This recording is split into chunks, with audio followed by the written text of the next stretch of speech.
All right, good morning, everyone. Let's get started with today's class. So last class, we finished the digitizing exercise. If you have had issues with digitizing, you will not be able to follow along today. So I hope that you are all able to complete it. I did not hear anything from anyone, so I'm assuming we're all able to. So today, our goal is to explore a couple of open source data sets, geospatial data sets related to, well, in this case, to that field that we digitized last class. And we did set things up last time that we met. So if you go to the class on your side, if you go to the class folder in your computer, you should have the 06 open data that we created last time that we met, where I asked you to create the subfolders code, get data and output, and also create the R project at that level, and to move the code from GitHub over here. So you should have moved the 0205 open data partial. That's what you should be seeing in this code folder. And as usual, we're going to start by launching the R project, right? So that is always what I want you to do when you're working with a specific project in R, is to launch the R project icon so you know that you're set up with the right files and the right path and so on. Okay, so once you launch that, make sure you see on the top right the 06 open data name, so you know you're in the right project. You can come on the Files tab, click on the R blue button, come under Code, the Code subfolder, and then launch your 0205 Open Data partial QMD. That's what we're going to be working today. Increase my font size a little bit.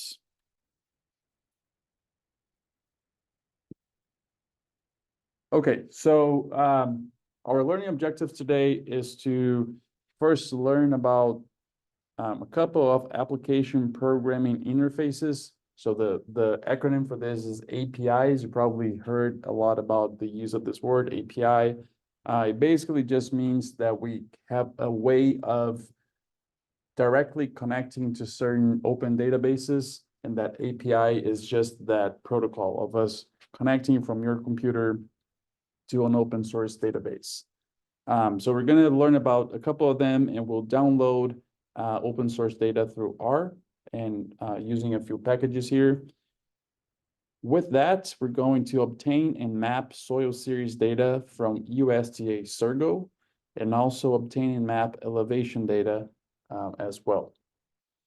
All right, so before we do get into the programming side of it, I just want to walk us through a little bit about and talk a little bit about these two data sources. So both Surgo and also when it comes down to elevation, we're going to talk about that.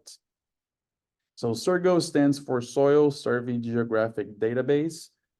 If you've ever heard of Soil Series, or maybe you've heard of people working for the USDA Natural Resources Conservation Service that go out and do soil surveys.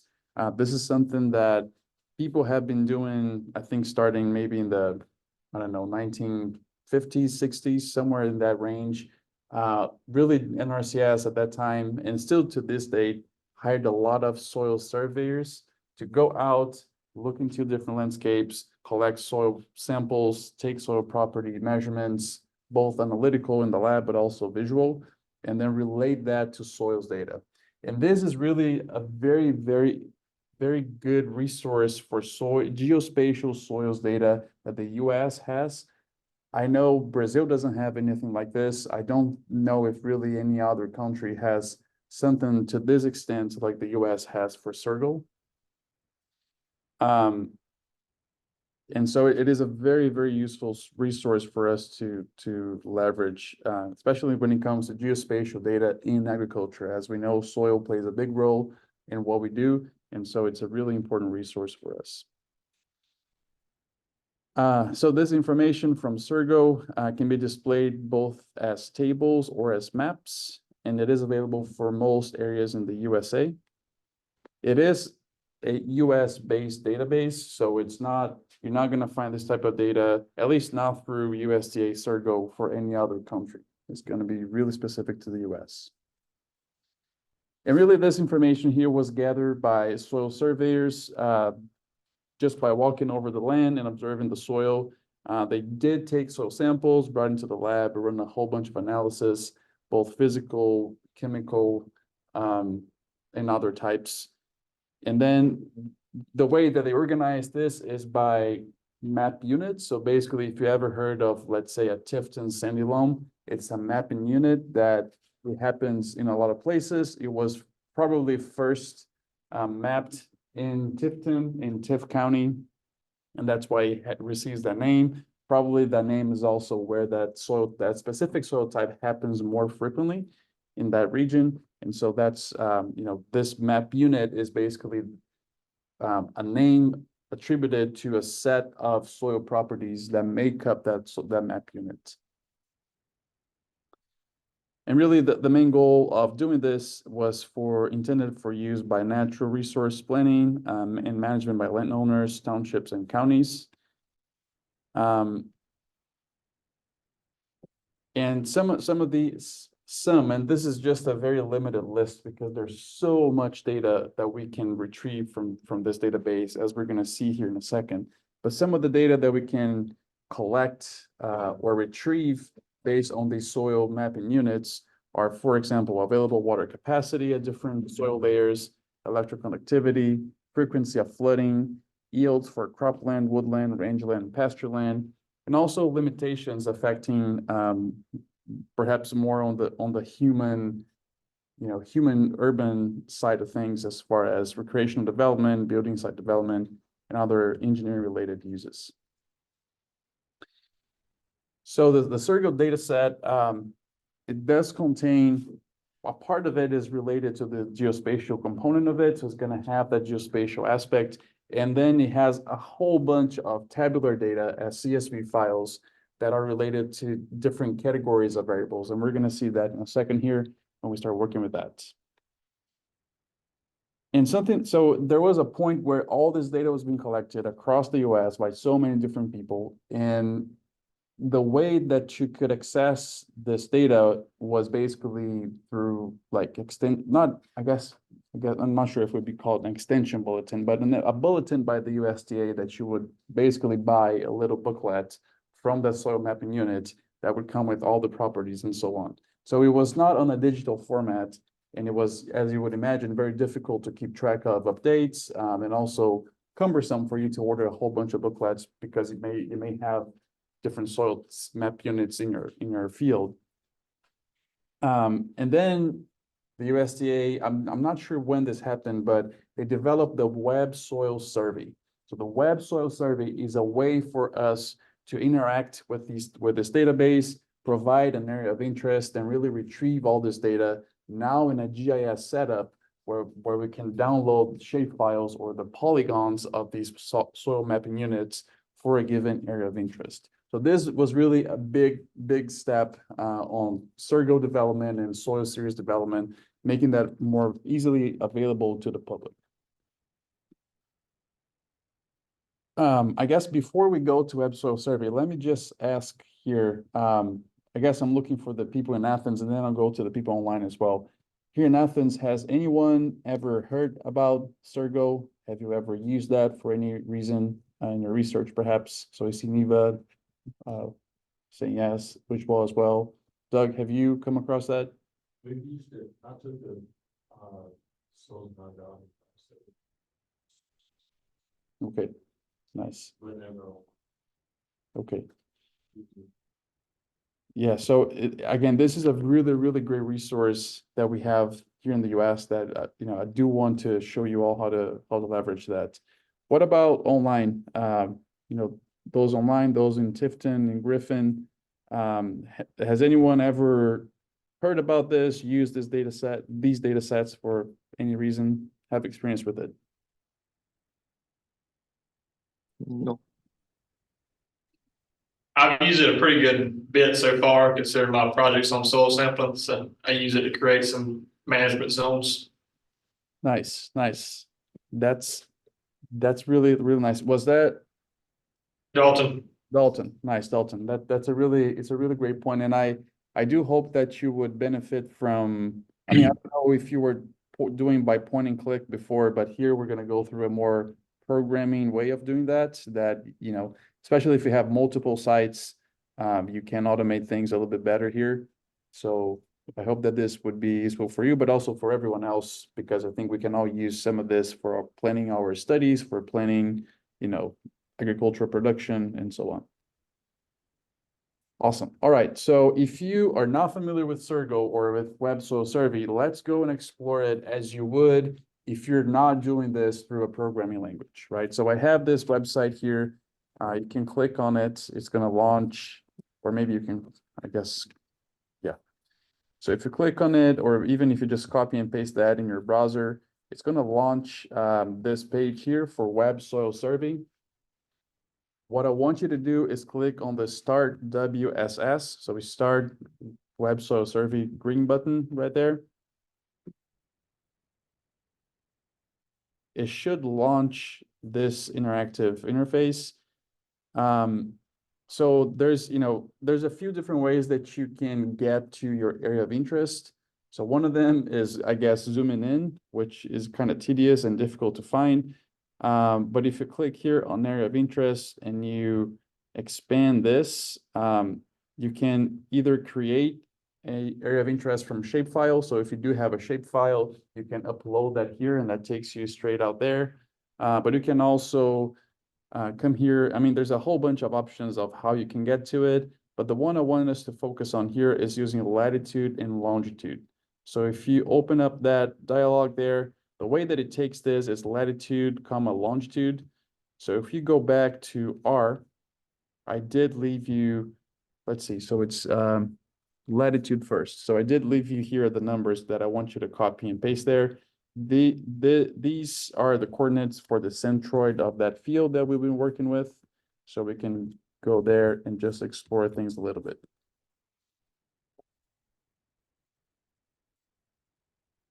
So if you just copy and paste there, make sure that the first number is the latitude number. So in our case is that 31 point something, and comma and longitude is the negative number, so minus 84.7. And then if you click on view, it should bring you to that point, which if you type copy and paste correctly, it should take you to the field that we're in. And then at this point here, we can draw a boundary, we can draw a rectangle just to get the soil series for this field. To do that, you come here on this top menu. I'm just going to do a rectangular view because I mean, the goal is not for us to digitize the area again, it's just for us to have some idea of what soil series are there. So if you just draw your area of interest, it's going to pull up the soil mapping, or I guess it's going to create that AOI. So the AOI has been created once once you can see those, I guess, diagonal lines. And then if you look on top here, there's going to be a few different tabs. So there's a soil map, soil data explorer, download soils data, shopping cart. So I want you to click on the soil map tab up there, which is going to pull up for us the soil mapping units of this field. Yes, somebody had a I'm question? unable to go to this portal. Can you help me? I'm on the website, but I'm unable to go to that. Can you just help me? You're unable to go where specifically? I'm on the Web Soil Survey website, but how do I go to that screen? You click on the, so let me show you again. So you would click on the green button that says Start WSS. Yes. Yeah, so if you click on that, it's going to take you to that interactive window. So Okay. let me do that again. Maybe I went a little bit too fast. Let me just redo that again. So if we come to the website, you click on the green button that says Start WSS. That's going to launch the interactive window here. For me, it's already showing what I had worked just a moment ago. But if it's just showing to you the US map, you would make sure you are on the area of interest tab. You come here under the, see, I think it would be, yeah, so right now is not maybe the search. not sure. Okay, yeah, there we go. So on the quick navigation, you expand that latitude and longitude or current location drop down menu. And then you just type first your latitude, comma, then your longitude, and click on view. And that is going to show you the centroid of that field. And then to create the AOI, you just come on this menu here, click on one of these two AOI tools. I clicked on the rectangular AOI and just created this rectangle here. And then that sets your AOI. And once that is set, then you can start exploring what data is related to that AOI that you created. Did that work, Kumar? Yes, it does. Okay, awesome. If anyone has issues here, please let me know. All right, let's keep going then. So once you set the AOI, you can come here on the soil map tab. That's going to show you what soil mapping units were found for this field. So you see here on the left-hand side, there's a list of them. So there is the map unit symbol, which is just like a way, I guess, a symbol that represents the whole mapping unit. There's the map unit name. So here it would be like one of them would be Goldsboro Sandy Loam. We see that this field here has a Tifton Sandy Loam as well. So again, these names are just ways to refer into a collection of properties that are the same for this same mapping unit. So even if you go to a different county, perhaps even a different state, and they have a similar, or they have those properties there on a given field, it would still be called Tifton Sandy Loam or whatever it is, the name. And this table here is also showing you within the AOI that you created, how many acres fall within each one of those mapping units. So we see that the majority here is the Norfolk Loamy Sand, 0 to 2% slopes. Or sorry, actually that's not true. It's the Tifton Sandy Loam. Yeah, so 50% of the area is covered by this soil mapping units. Also, interestingly here is if you click on the link here that it shows the map unit name, this is going to open a full description of this soil mapping unit. We're not going to get into a lot of details here, but if you did take some other soil classes, you're going to be familiar with some of the things that are talking about here. So just providing description of a lot of different things related to soils here for this soil mapping unit. And this is all, again, in text format. So it was just more for you to have some text explaining what they are. So here we see a typical profile. So it gives a lot of information about that soil mapping unit. All right, so now that we define our area of interest, we are seeing here what are the soil mapping units present for this AOI. Then we can go on the Soil Data Explorer tab. And this is where a lot of the data resides. So there's going to be a lot of all of these. So if you see here, there's a new subset of tabs here. So Intro to Soils, I think it's probably just explaining what things are. There's going to be suitabilities and limitations for use. So this would be mostly, perhaps for us in agriculture, perhaps it would be land classification management, soil health, perhaps is something you want to look into. So I'm not going to explore all these right now. I just wanted to be exposed to this and know that all these are out there in case you do want to look on your spare time. But really, normally I come on the soil properties and qualities. That's what I'm mostly interested in most of the time. So here you can see there's soil chemical properties, erosion factors, soil health properties, physical properties, qualities and features, and water features. So if you open up any of these drop-down menus here, you're going to see a set of variables. So for example, if I go to soil physical properties, there's going to be a lot of stuff here, right? So let's say that I'm interested in perhaps percent clay. That's normally, or either percent sand or silt, but some type of soil texture property is number one, is interesting because it has a direct effect on what we do in agriculture, but also because these properties are more stable over time. So if you think there's some properties here that they're reporting whatever number they got whenever the person that came to this field sample. The issue there is some of these properties are more dynamic, right? So things, for example, like bulk density, which is a measure that you can relate to compaction. Maybe this field from this year to the next year may change bulk density because, it got compacted just from one year to the next due to, heavy traffic of machinery. So, there's some variables here that are more dynamic that you can use this data as a relative measure to say, well, this soil mapping unit has this X bulk density, that one had this other amount. But that is something that could change more easily, which is not as much the case for texture, right? So texture is something that is not easy to change over time.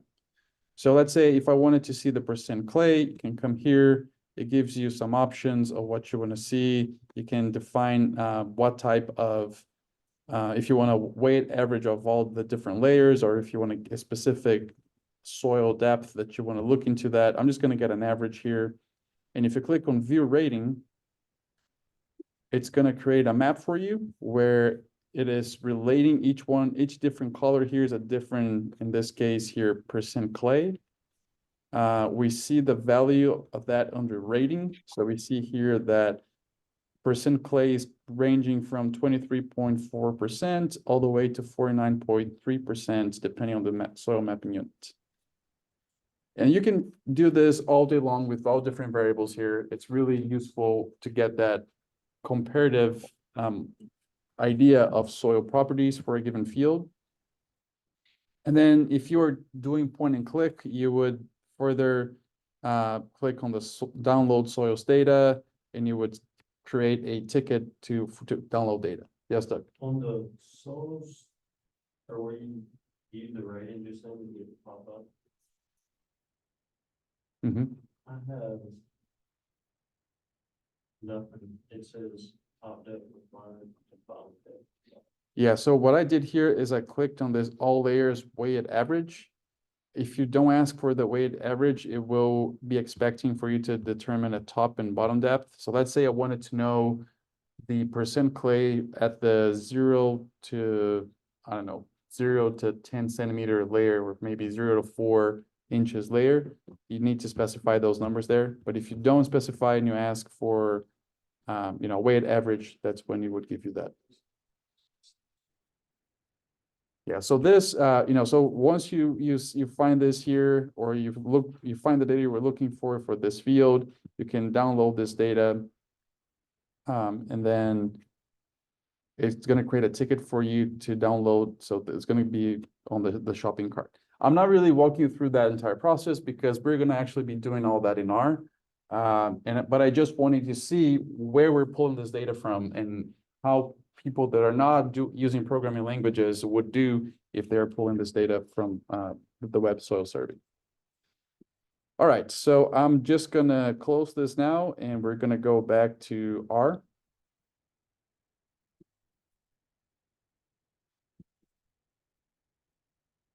So in R, there is this package called FED data for federal data sets. We're gonna be using that as our connection point to the Sergo database, or as our API to the Sergo database. All right, so the Sergo database, as you saw, is going to give you potentially a lot of useful information related to the soil of that field, but it does not really have a way of providing you elevation data. Or perhaps it has, but it would be at that resolution of the polygon, which is not very useful. With that, I do want to show you a way of retrieving free open source elevation data for any field. And this specific, package here, it does leverage whatever source of data is available for wherever you are in the world. So in the US, it's going to use it's a USDA data set that I'm missing the name right now. But it is a raster file that has elevation, and it's I believe it's at between 2 and 4 meter spatial resolution, which is not the best. I mean, you can definitely I think you can get up to 1 meter using other sources. But at least as an introduction here to using elevation data, this is going to be a really good resource for us to have. And then if you are in different parts of the world where the USA data is not collected because it's related to the US only, is going to leverage other sources of elevation data and provide you with that data at whatever scale it is available at. And so why are we even considering elevation data? So elevation, by itself, it doesn't tell us anything about soil properties that that could be related to perhaps, I don't know, some physical properties, chemical properties, other things like that. However, elevation is really important because it's going to determine water movement. And a lot of times it may also, the way that elevation plays in the field and how it defines water movement can also tell us something about not just water, but also nutrient movement, soil erosion, and so on. So it is a really important variable for us to consider as it will impact our crop output. To access elevation data, we're going to be using a package called Elevator as our API. There is a vignette on how to use this package, and I left you the address of this vignette here. So whenever I say there, whenever I refer to a vignette, it's just you can kind of think of it as a tutorial of the person that created this package, created this tutorial on how to use this package and its functions. So if you do want to take a deeper dive into this package and know all the functions it has and how to use them, you can explore this link at your own time. All right, so that was my quick intro to the databases we're going to be using today. Before we get into the coding part, anyone has any questions?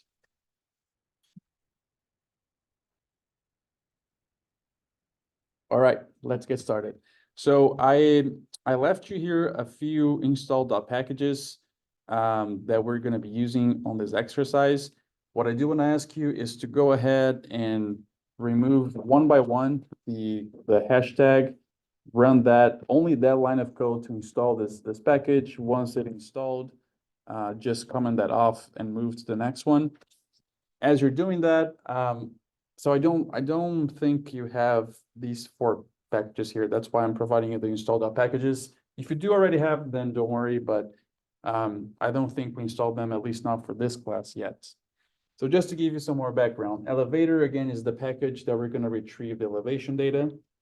Stars, we did talk about this package in one of the lectures when we were talking about geospatial data, vector and raster types, where stars is the package in R that we're going to be using to handle raster data.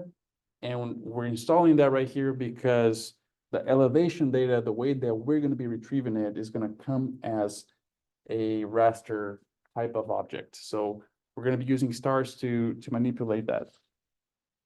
The FET data is the one that's going to provide us the API to retrieve the Surgo data, as that is part of the USDA, which is a federal data set or a federal agency. And then finally, we are installing Patchwork, which is just a package that helps us to combine multiple plots into one view, which here I want to do because I think it's going to help you and myself to visualize these different maps together, but also because, especially if you're working on a paper, a lot of times you have to combine figures into one. This package here is really useful for that.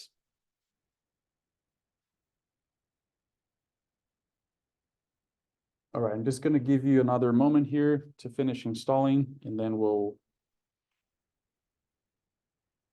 keep going. And also as a, I guess, as a heads up, I don't know if you recall from our lecture on geospatial data types, but I told you that we were going to use the package SF for geospatial vector data manipulation in R. There is this other package called SP, which was developed before SF, and it was reused by a lot of other packages to manipulate vector data. However, it was a little bit more complicated to work with, and SF came to kind of replace that and be the easier, simpler package to work with vector data. And I'm telling you that because I think that when we bring in the FET data from Surgo API, I think it may come as an SP object. And I'm saying that because if you did not install the package SP, you may get an error at that point. If that happens, just let me know and we can troubleshoot it. Probably just need to install the SP package. But if nothing happens there, then we're good, and you don't have to worry about it. Okay, so let's get started here. If you have already installed everything, make sure you comment off the installed packages. And then let's just run this chunk so we can get all these packages loaded in our environment.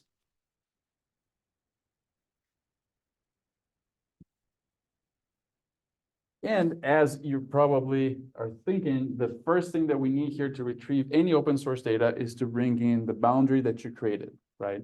So again, this file here that if you remember from last exercise, we digitized the boundary and we saved that boundary to file. So now we want to bring that in here. We can start coding here. We're going to use a function called read_sf. So it's a function from the SF package to read geospatial data in the vector format. If you open and close quotation marks, if you remember,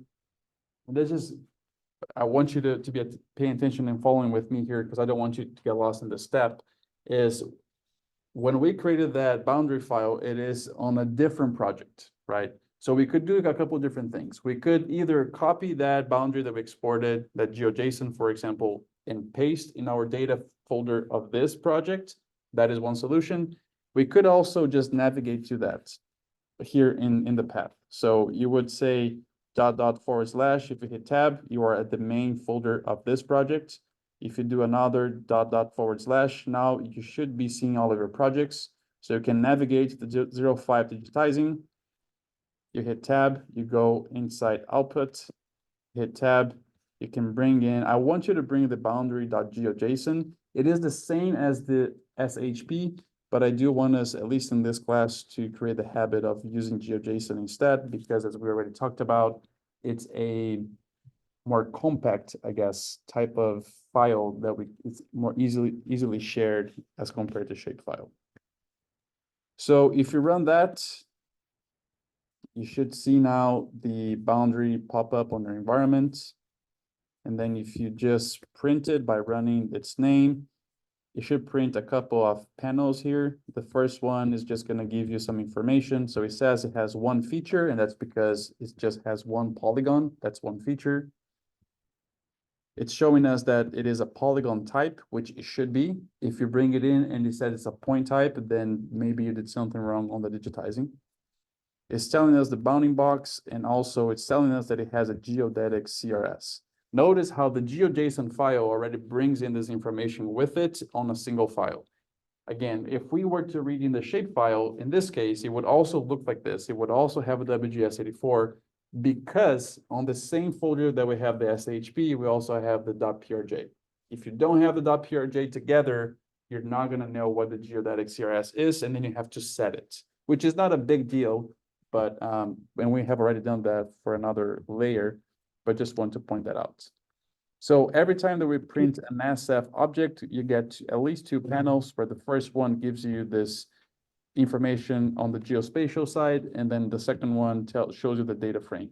So we have three columns, which are really, I mean, just some IDs there that we're not going to really be interested in exploring, but then we have the geometry.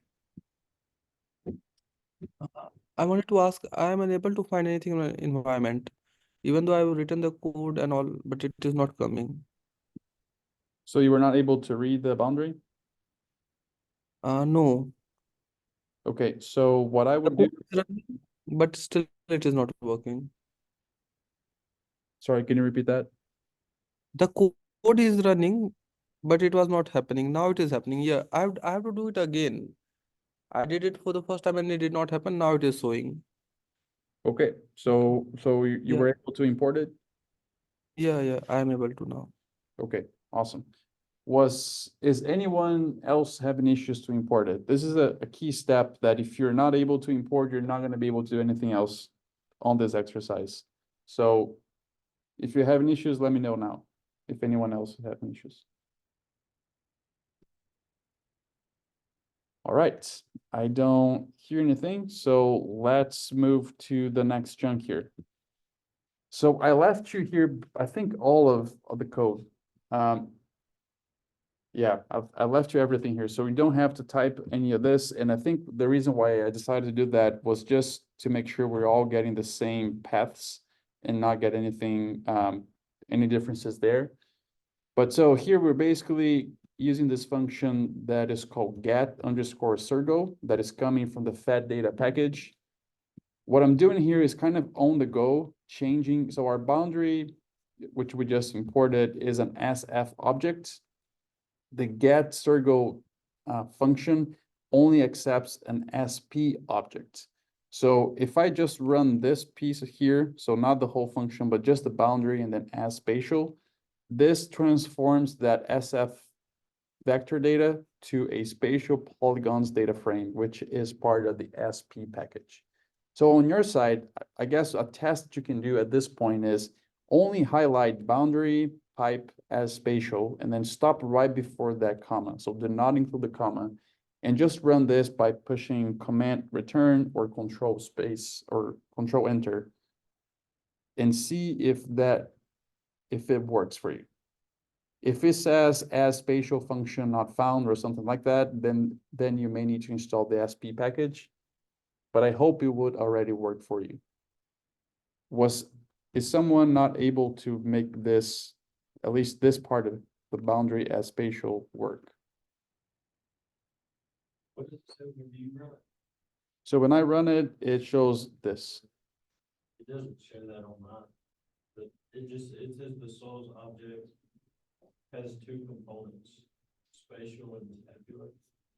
Oh, I mean, well, that's the text that I added after the chunk.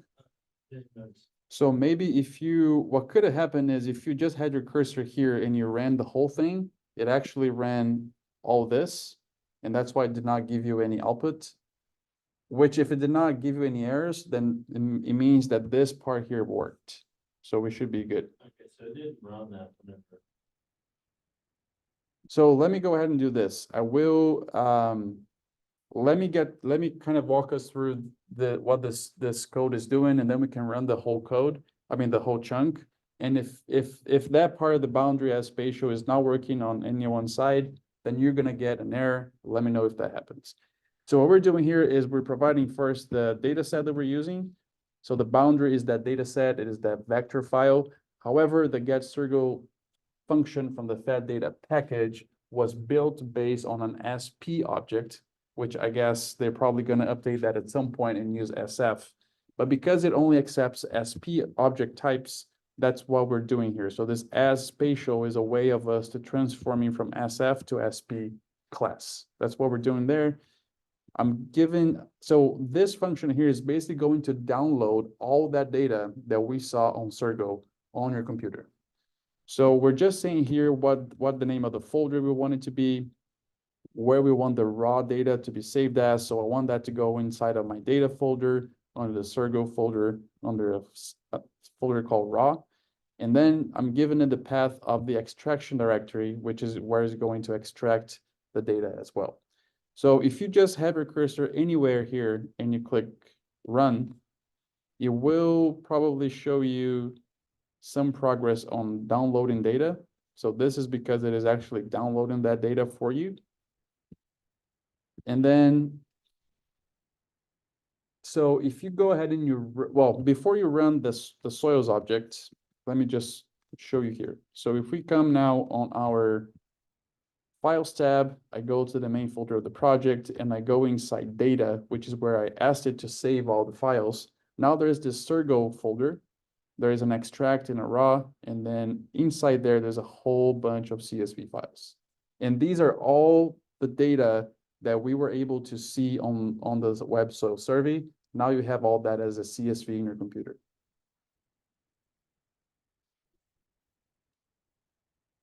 Also, if you come here and you print the soils object, it's basically going to print to you all of those tables, which it may take a moment here to do it. If you don't want to run it, you don't have to, because it's going to create a lot of output.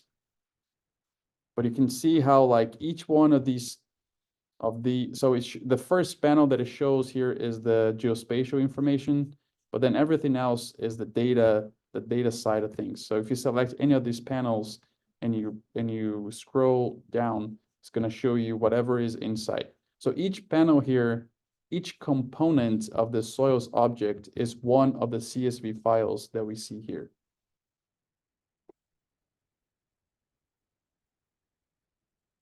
All right, I'm just gonna close this window here on the output just because it's kind of annoying. It's kind of a long output.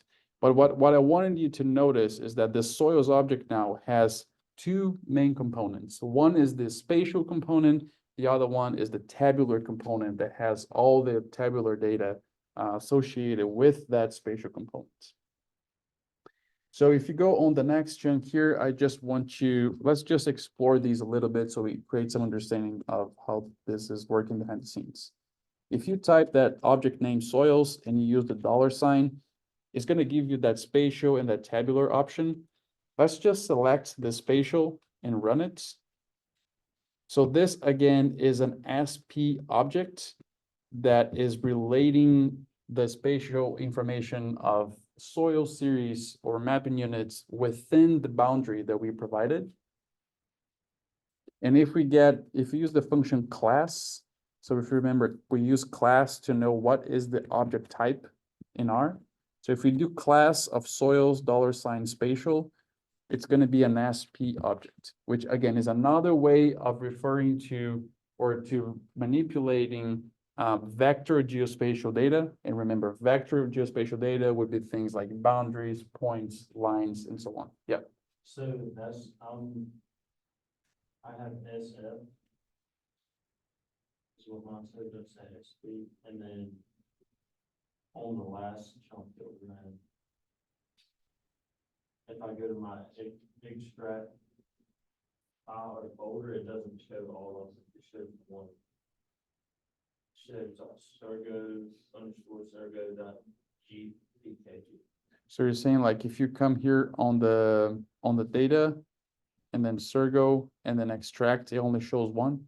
Yes, none of them are CSV. Huh. Is anyone else? Yeah, we're having the same issue in Tifton. Yeah. Yeah, it is happening with me too. Okay, interesting.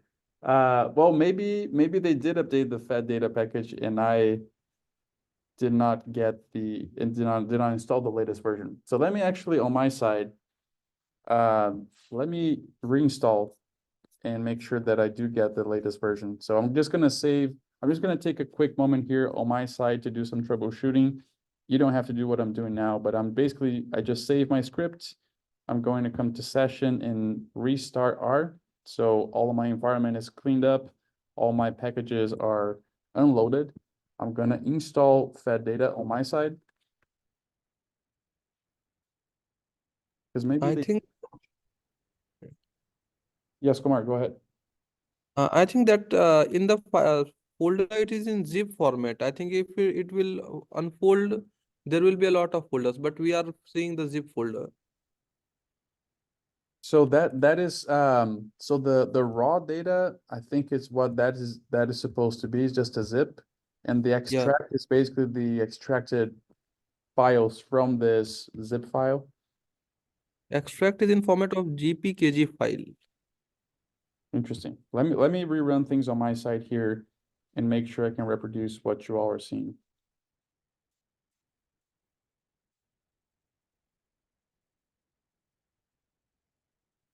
Let me also delete this folder to make sure that I reproduce what you're seeing.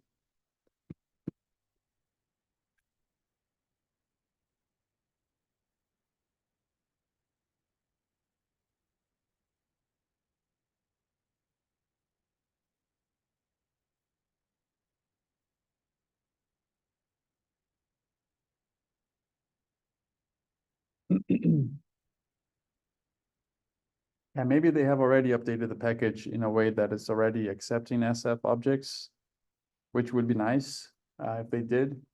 And maybe they also changed the way that the data is extracted.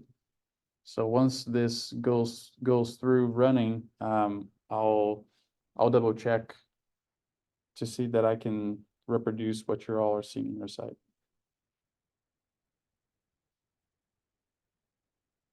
All right, so downloaded, go in Sergo.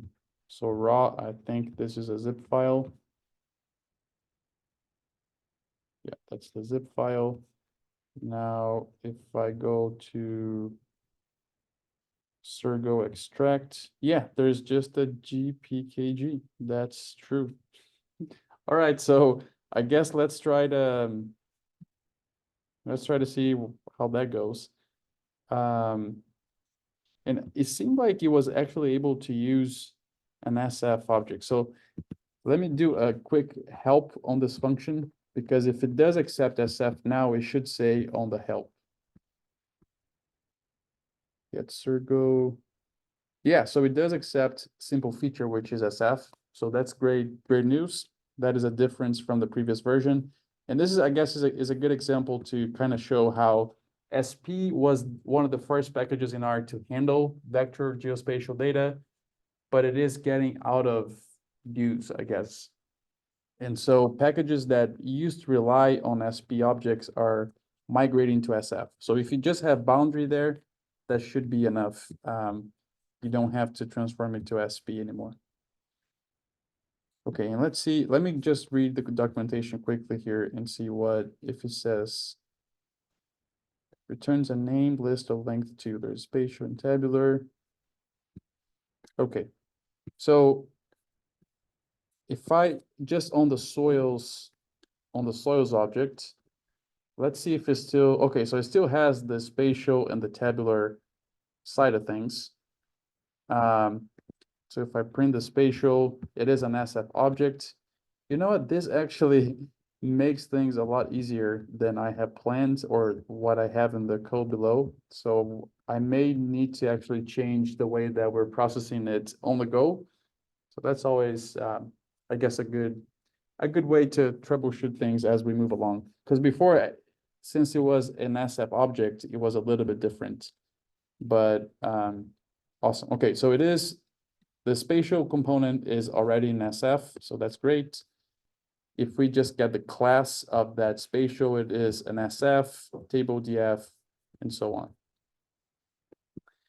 Okay, so on the tabular side, so if you come here, let me see, if we type soils $ tabular, I think is gonna print all of those different CSVs again. This is all the tabular data that it has. You don't have to print it if you don't want to, just, you know, have your console busy for while it prints it, but it has a lot of different components here. If we further use a $ again after tabular,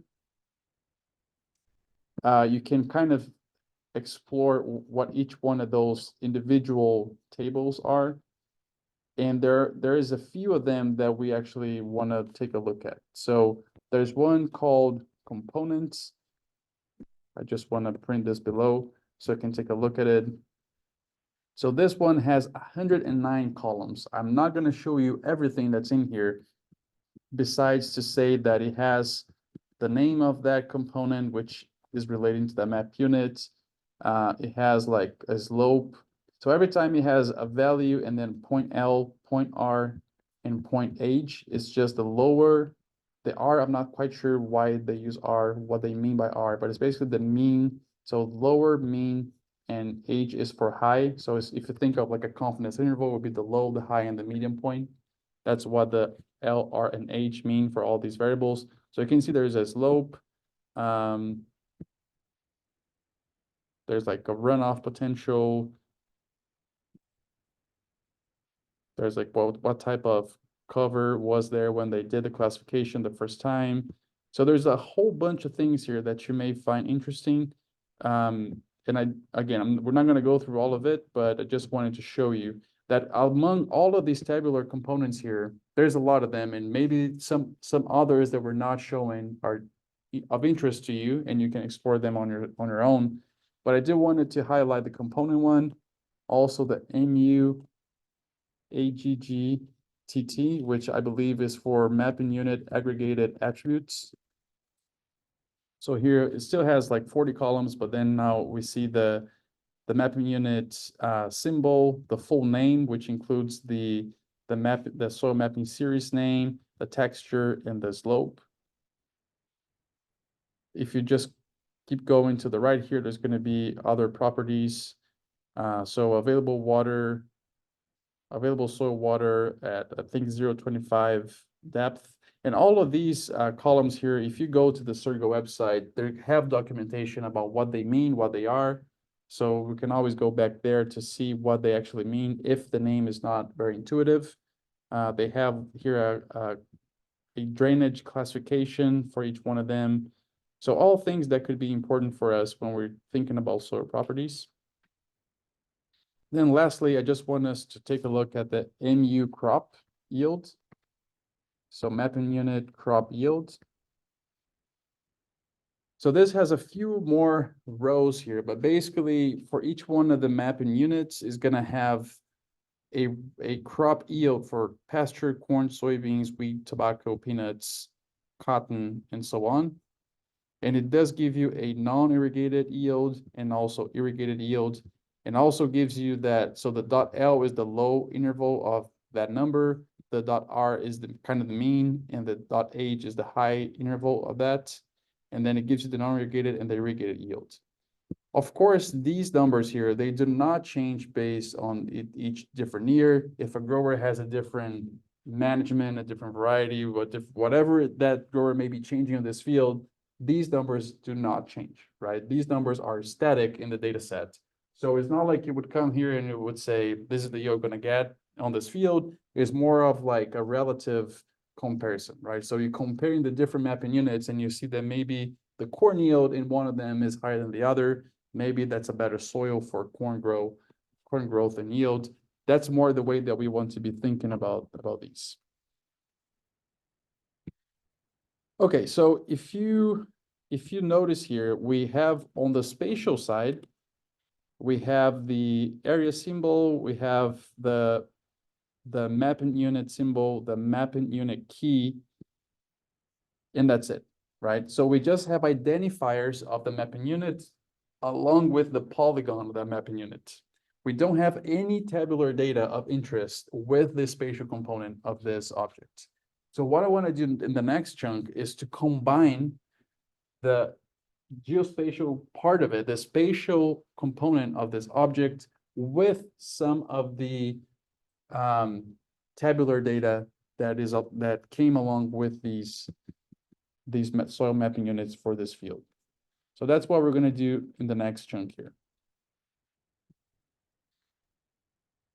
So to begin with, I do want to bring in the MU AGG ATT, which again is mapping unit aggregated attributes, and I want to merge that with the spatial side of that object. So to do that, let's come here and you can start coding with me. We're just going to give it the assignment symbol. You can come after the first comment and be right there. So what I was doing was calling the soils $spatial. So we're starting with that spatial object or spatial component. And basically, if you print it, series SF is basically just that spatial component that we just are pulling from there. On my workflow here before, because I had a previous version of this package, this spatial component was an SP object. So my immediate step after that was actually to transform it to SF. We don't have to do that anymore. So you can add your pipe, but you can just delete that comment of transforming from SP to SF because we can just skip that for now. I do want to clean the names here. So I want to make all of these columns lowercase and standardized.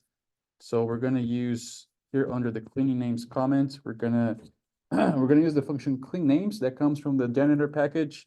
I don't think we loaded the janitor package above. So one way to call a single function from a package without having to load it is just say package name, which is janitor, and then colon, and then the function name. So that would be clean names. If you do that and you print it, it basically just changed all the column names to lowercase. Now the immediate next step here is going to be to merge this spatial component with one of the tabular components. So if you come here and you give it a pipe and come after that comment of joining with the MU aggregate tabular data, we're gonna use a function called left_join. And I want to remind you that so this function left join, the way it works is it's gonna look into the data that's coming before it. So basically, this one that we're printed below, that is just taking soil spatial and cleaning names. So it's gonna look into this, into those columns. And it's gonna look at those column names and also the values under those columns and match those with the column names from the data set you give inside left join. So the data set I'm given inside the left join is gonna be soils, $, tabular, $, mu aggregate, right? That's the one that has the soil series name and a few other variables there. If I run this, the variable, the one column here that is equivalent is this one called, even though we cannot really see the full name because it's cutting off for us, but is the MU sim, which means mapping unit symbol. So if you see there is this column here is present on the tabular data, and it is also present on the spatial that we just created here. So it would be this mu sim column. So these columns are what we're going to use to make this join. And to make sure it does that, you come back in the left join, give it a comma, and it has an argument called by. I want to say by, open and close quotation marks, MUSYM. So I'm telling it explicitly which column should use as a common column across both data sets to do that merge.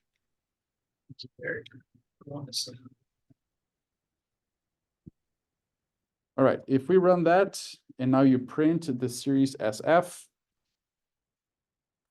now it's gonna have 44 columns, and that's because it basically merged the geospatial one with the tabular one. So if you just keep going to the right, you're gonna see all the properties that were in the mu aggregated attribute data set. Now they're also attached and connected to the geospatial, to the geom column here of this geospatial object. So now we can actually map them in space. We ran into a problem a step back in Tifton. When we did the left join, the soils tabular, the mu, it said the one, what it was trying to join, it said one was a character and one was a double. Okay, so that sometimes that happens, and I think did you have the by mu sim here? And that was before we got to that part. Okay, so make sure you do this, the by mu sim, because that should fix it. And it's a good, well, first I want to give you time to try that and see if that works, and then I'll tell you what's going on, what happened to you. Yeah, that works. Yeah, worked on mine.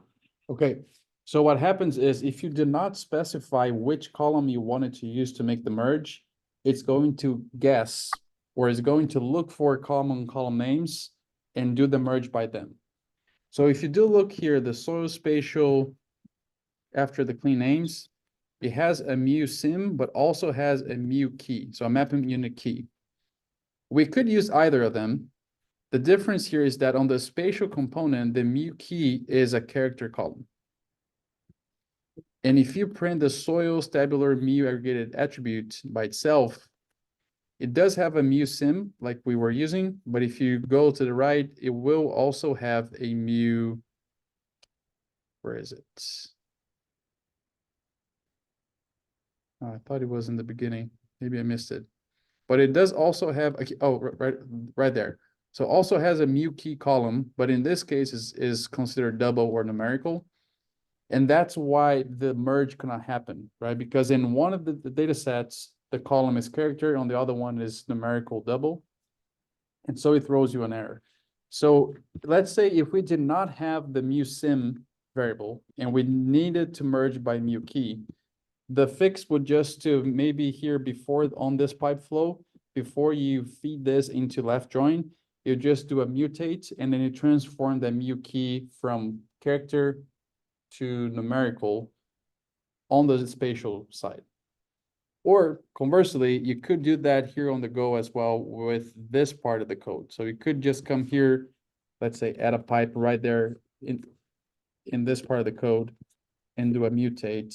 So we can do something like mutate, mu key, mu key equals to, in this case here, we would have to transform the soils tabular to character because it is double, right? So it would be as character mu key. So if we did not have the mu sim column, we only have the mu key as the common column, then we would have to make them be of the same type before making the merge. And by changing the type, you can either change the one that is double, change that to numerical, or the one that's numerical, change that to double. That's how you would do it.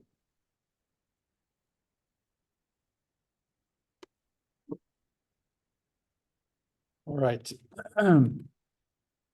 So I guess I mean, you can do this in your site if you want, you don't have to, but I just want to show you if I were to just do a quick map view of what this object here is. The series SF. Oh, wow.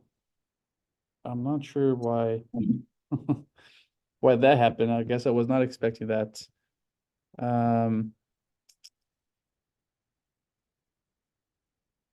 Interesting.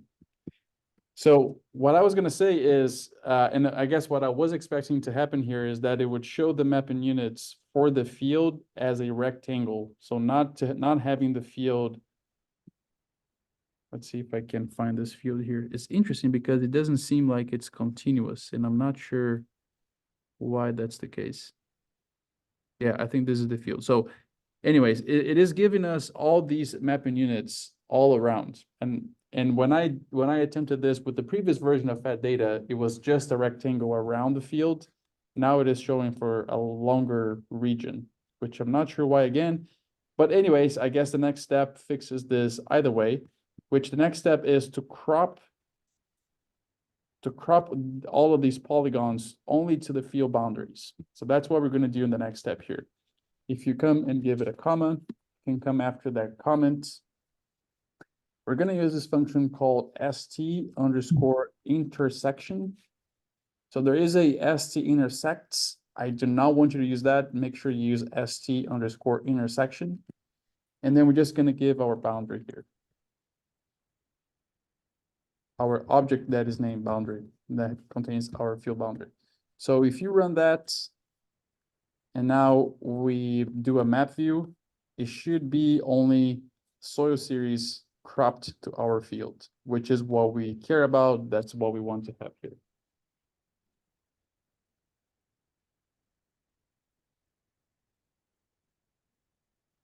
So I think I actually have a chunk here that was dedicated for doing the map view. So I'm kind of thinking ahead of myself.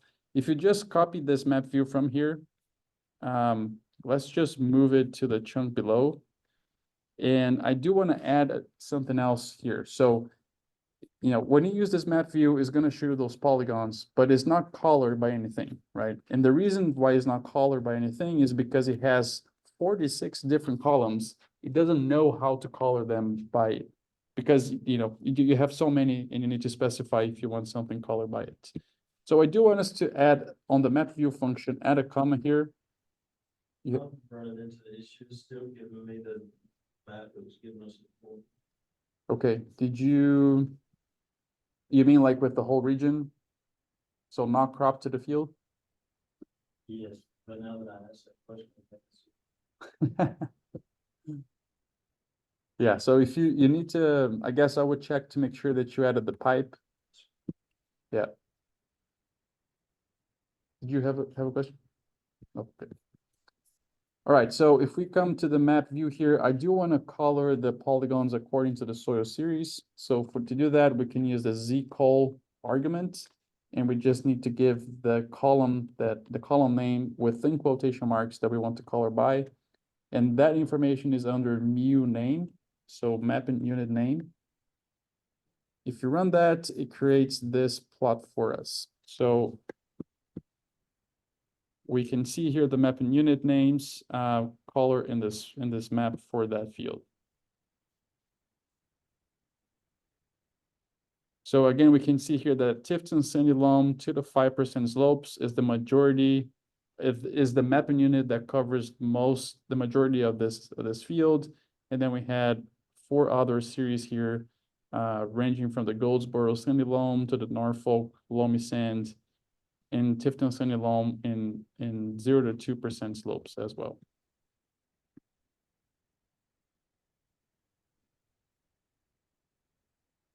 All right, so next thing here is I want to do a static map.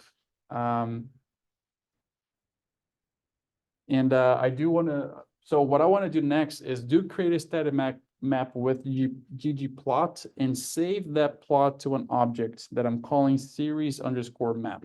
The reason why I'm saving it to this object is because I want to be able to retrieve this object again later in this script. I want to call back again this map that we're going to make. So that's why we're assigning a ggplot to an object, so we can recall it later in the script. So we can just go ahead and add the assignment symbol.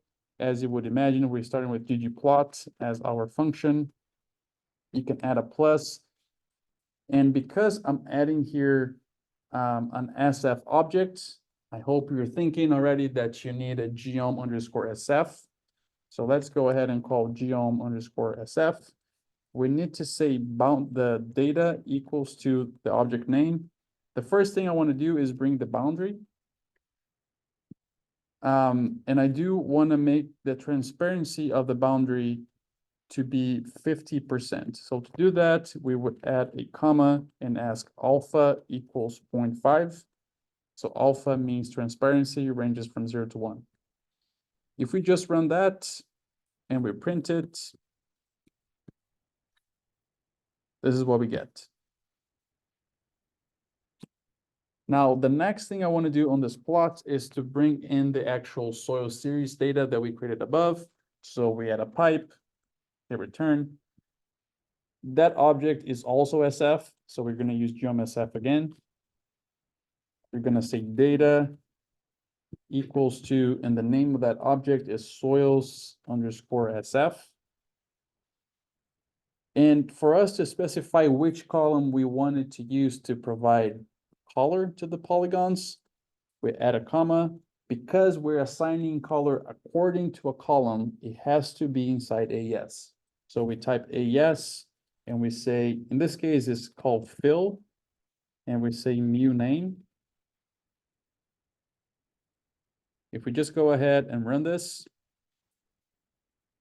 oh, I actually got an error. What's going on? Oh, soils SF not found.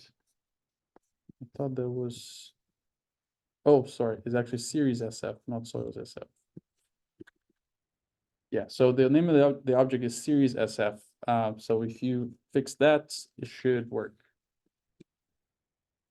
So this is what we get. It looks, I guess, similar to the interactive map at this point, where each one of the polygons have a different color according to that soil series. I want to do a few different modifications here just to make this look a little bit nicer. So let's add a plus. The next thing I want to do is just change the theme. So I want to use theme map, which removes the axis, titles and text and all that. So it's called theme_map. It comes from the GG themes package. I think we loaded it above. If not, you can load it on your site. It's called GG themes. So if we run that and then print it, this is what we see. I want to change the color scheme here. So the default that ggplot uses is this. I want to use a Verities color scheme. So we add a plus. If you recall, so this is something that, we are doing here on the go, and I know that you're copying the code I'm telling you, but I also want you to start developing this intuition, because at some point you're going to have to do this on yourself. That because we change here the fill of the polygons, I need to use here a scale_fill, right? To change this to something else. And we're going to change that to Verities_D for discrete. So if we run that and we print it, now I guess it looks very similar to the interactive map. And then lastly, something that's bothering me here is that this legend is completely on top of our map. I want it to move elsewhere. So to do that, we're going to use the theme function. So add a plus, oops, add the theme function. It has an argument called legend.position. And then you open and close quotation marks, and let's say right. So this is going to place the legend on the right-hand side of the map.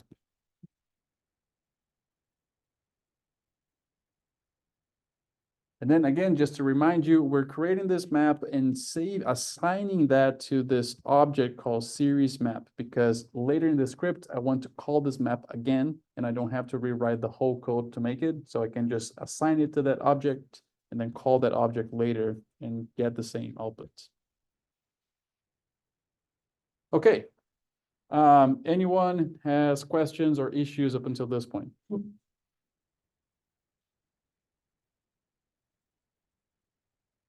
Let's move on. So the next thing here is I want to do the same thing, but instead of combining, so I want to create this object called EODSF where I do bring the spatial component.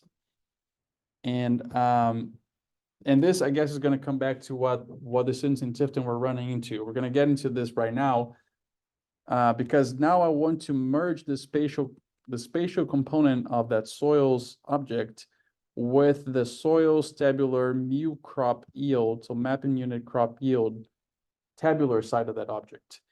I'm just going to come here and print this only so you can see. So this object here has crop name, yield units, non-irrigated, yield, low, medium, and high, irrigated low, medium, and high, and only has a mu key. So in this case here, the mu crop yield tabular data does not have the mu sim, the mapping unit symbol, like the previous one had.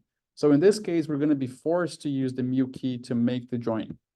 And because of what we saw previously, that using mu key in one of the data frames that is double and the other one is numeric and that causes issues, we're fixing that here.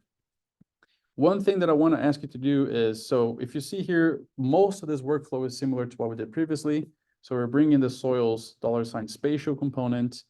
I want you to delete the transforming from SP to SF. So both the comment and the function ST as SF, because again, when I wrote this script on my version of the package, this was an SP object. Now it is already SF. So we can skip this step here. So just delete that. So we're going from soil spatial to cleaning names. And then, so what I showed earlier, I guess, on the previous chunk is what if we were to change the mu key class at this level here, that's how we would do the way I showed earlier. Here, what I'm deciding to do is to change the mu key that's coming from soil spatial from from character to numerical, right? So we're using this function called as.numeric, and that's how we're doing it.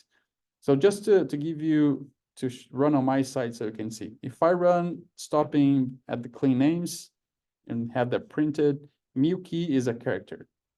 However, mu key in the soils tabular mu crop yield is double.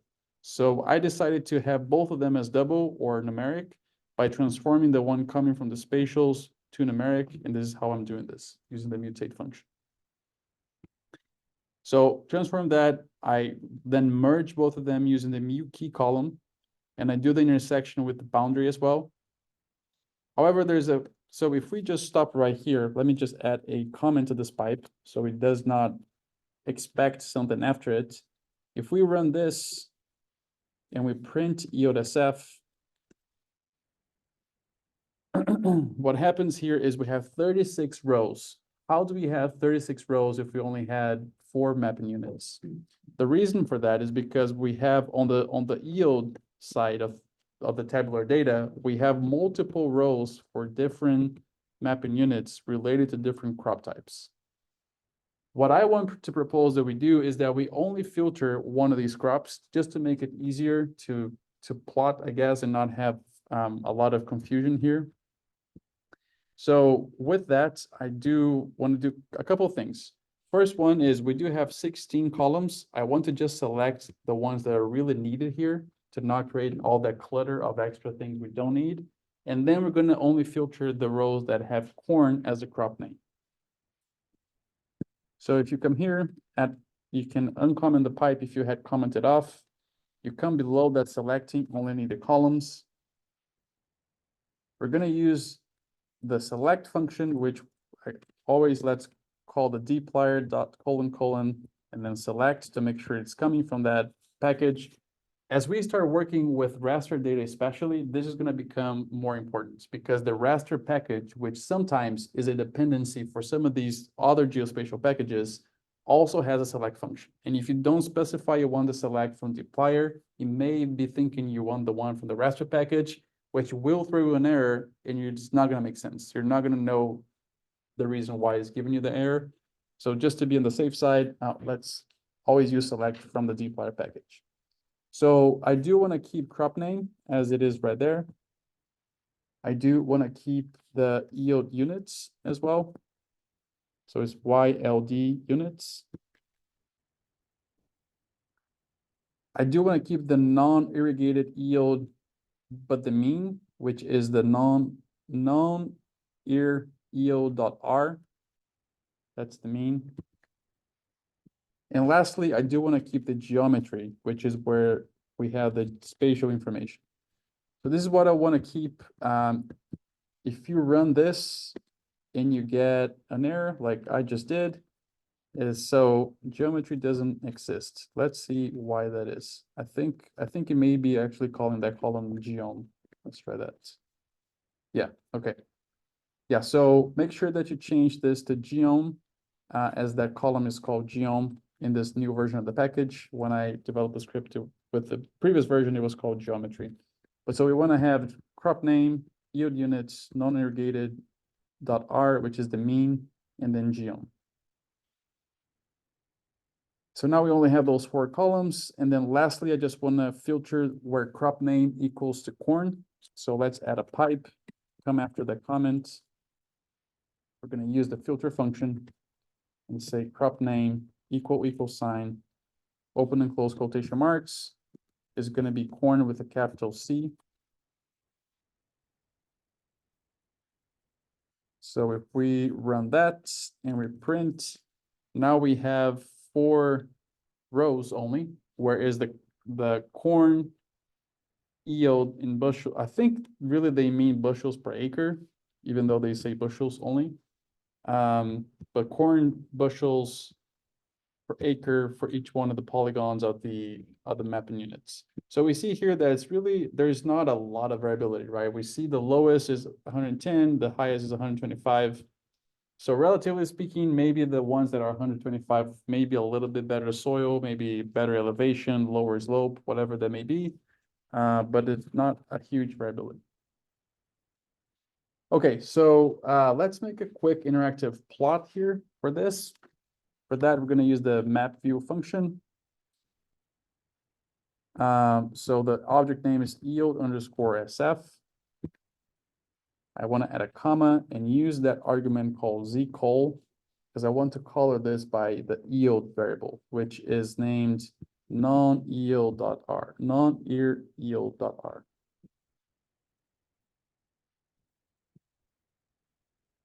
If we run that, this is what we get.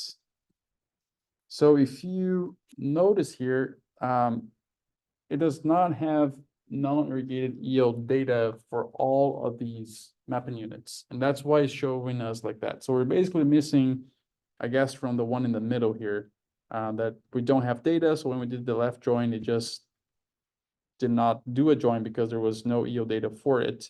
So that's why it leaves it empty like that. Okay, so the next step here is for us to actually make a static yield map that's going to be really close to this interactive one here. So on yield map, let's just add if you come here on the next chunk, just add a assignment symbol. We are making a static plot or map, so we're going to use ggplot. You can leave it empty at that level, add a plus and hit return. It's gonna be similar to what we did previously, right? So first off, let's do the geom_sf to bring in the boundary. So data equals boundary. And then let's change that alpha to 0.5 as well. So if we just run that, I'm gonna copy here the EO map name and paste below, just so we can see what we're doing. Let's add a plus, hit return. Let's bring another geom_sf. This time I wanna bring the series.sf. So I say data equals series, sorry, not dot, series_sf. So what I want to do here with the series SF is, because we do have this empty space, if we do not bring the shape that has all of them, we're just going to have an empty space there that's not going to show anything. So I'm just bringing the series SF as a background layer that on top of it, we're going to add the crop yield that is not going to have polygons or data for all the polygons. So we're just giving that context, so we don't have an empty space there. So let's add a plus, hit return. The next one we're bringing is another geom_sf. So now we're gonna actually bring the yield data. So we say data equals, the object name is yield_sf. And this is the one that we want to change the fill according to yield, right? So we give it a comma. We use the AES function. We're gonna say fill equals to, the column name was non-IRR yield, the whole word yield.r. So that is the column name. If we run that and print it, this is what we get. So we actually don't have yield data for 2 soil mapping units. But as you can see, because we did bring the soil series background, we don't have just an empty space. We do have those shapes. They just don't have any data. Now, again, let's change this to varieties. So add a plus, that function is called scale_fill, because we're changing the fill _varieties. In this case, I propose that we use varieties B. So the difference here, we talked about in the past, but just to remind you. So B, well, let's start with C first. So C is for continuous variables, which this would be C. However, if we want to create bins out of a continuous variable, we use the _b function. That's the bin option. And then if we have a discrete variable, like a name, like a soil mapping unit name, we use the D, which we use in the previous map. Now we could have used either C or B. I want to use B here just to make it easier to look at this map. That's what we have on our legend. I want to change here a couple more things. So one is I want to change the title of this legend. To do that, we want to use the function called labs, which here we can use this function to change a lot of the labels of the plot. So X, Y, and then the legend, whatever you're using the legend. We're changing the legend here as part of the fill. So I need to change the fill argument. So I say fill equals to, open and close quotation marks. I want to call this corn yield in bushels per acre.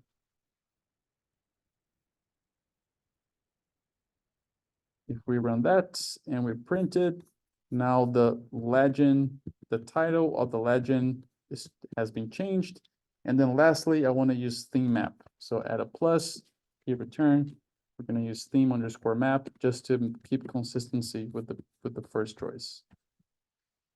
And here it is appearing on the side, but I think afterwards, whenever we print this, this is not going to be an issue. So for now, we can just keep the legend right there, especially because we don't have any data here anyways. Okay, so we retrieved Circle data for the boundary of this field. We saw that the Circle data had one spatial component and then a whole bunch of tabular components. We explored 3 of those components. We further processed and mapped 2 of those components. So one was the soil mapping unit name, and the other one was the corn yield for these soil mapping units on this field. And that wraps up the Circle side of it. As you saw, I'm just showing you here how to show the soil mapping unit name and yield, because I think those are some of the things you will most likely be interested in.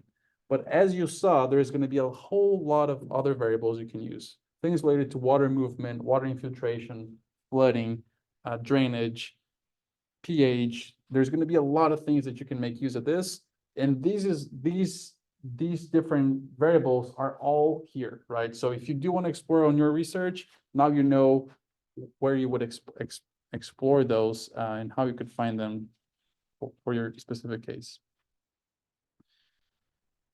Okay, so the next thing here I want to do is bring elevation data. Let's come into that part of the code. To do this, I want to assign what we retrieve to an object that I'm calling elevation. So we come here, we give it an assignment symbol, and we're going to use this function called get_elev_raster. So as you are typing it, these functions are from the elevator package, and you see there is a point and there's a raster. What is the difference here? So let's say that you have point data. So let's say that you go to your plot and then you get yield data at the level of the plot. And let's say that you took that, well, let me take a step back. Let me give you a different example. So not a small plot research. Let's say you go to your field, to your actual production field. You're working on farm with a grower and you don't have plots. You just have a whole field, right? And then you do download, let's say, the elevation data, the soils data, and you use this even before you go to the field to decide what parts of that field you want to sample for yields. So use this as intelligence before you go to the field, and then you define the points that you want to sample from.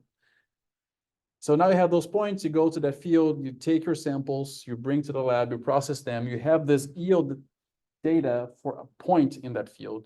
So now what you could do is come here and give that point coordinates and ask for the elevation of that point only, and not the whole elevation of the whole field, but just for that point. So that's when you would use the point example here is if the data that you're connecting that with is on a point basis, you could come and give the field boundary and get all the raster pixels and then extract just the points if you wish. But if you do have the points already, you can already do that straight off on this function, get elevation point. In our case, we don't have points, we have a boundary. And because we have a boundary, we need to retrieve the elevation layer for the entire boundary, right? So we're using the get elevation raster function for that reason. So here we're going to use, first thing we give it is our object that has the boundary itself, which is called boundary. Let's give it a comma. And there is this argument called z, and I'll tell you a little bit more about this in a second here. But let's call z equals to 14. Before we even, I mean, you can run on your side if you wish, but I do want to come here and ask for help of this function. So every time I want to know more about a given argument, I ask for the help of a function. So I want to get help for the get elevation raster, and I want to show you here the arguments. So z is going to be the zoom level that you're asking that data from. It ranges from 1 to 14. So we are asking for so 14 would be the smallest pixel size, 1 would be the largest pixel size. We're asking in our function here, we're asking for 14. So we're asking for the most precise possible for this location. And if you go to this link here on the documentation, they do explain some of the differences of z and how that changes, especially as you are in different places in the world. So let's say here we have, I think this is latitude. Yeah, so the 0, 45, 60 are degrees latitude, and these are the zoom levels you can specify. So in our case here, we're specifying 14, and I think we're getting a resolution of near to 4 meters. So we're going to see that in a second here. So that's how you would know what is available to you in a given latitude and what to expect. All right, going back to R.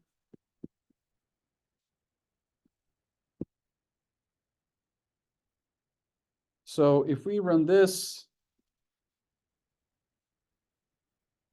it was pretty quick to retrieve that. Let's just take a look at this object elevation.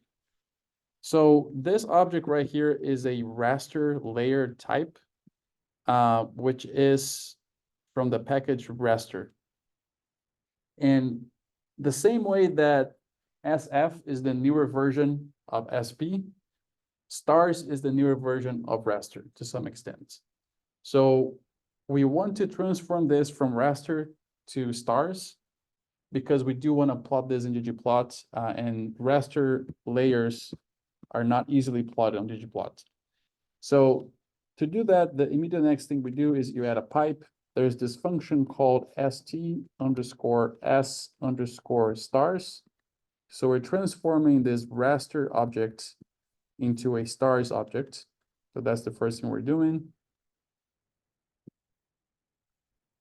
I do want to just quickly map view it so we can explore that elevation object.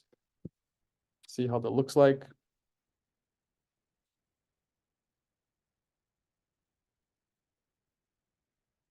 So what it's doing here is basically is providing us with that elevation, but for a larger footprint than just our field, right? So our field is right there. It is giving us elevation for a larger area than we were asking for. So for us to, I guess, fix this, we just need to crop. So before, when we were cropping a SF object, we use the function st_intersection. When we are cropping a raster object, in this case, a stars object, we need to use a different function that's called st_crop. So if you come here, give it a pipe, and let's call st_crop. And then we give it what is the SF object we want to use as the cookie cutter to crop this raster. So in our case, that object is called boundary. So if you run that,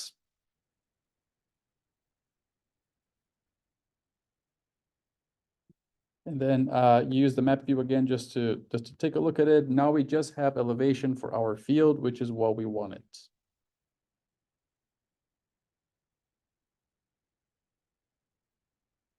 Okay, another thing I want to try on my side, you don't have to do on yours, but let's say so 14 here is the smallest pixel size, and we'll see how to know what is the actual pixel size that we get. But if I change this to 10, for example, and run that, then run the map view, it becomes coarser, right? As you would expect. So the lower is the Z value, the coarser it is the pixel size that you're getting elevation for. We do want to keep 14 here as that is the highest resolution we can get, the spatial resolution we can get from this package at least.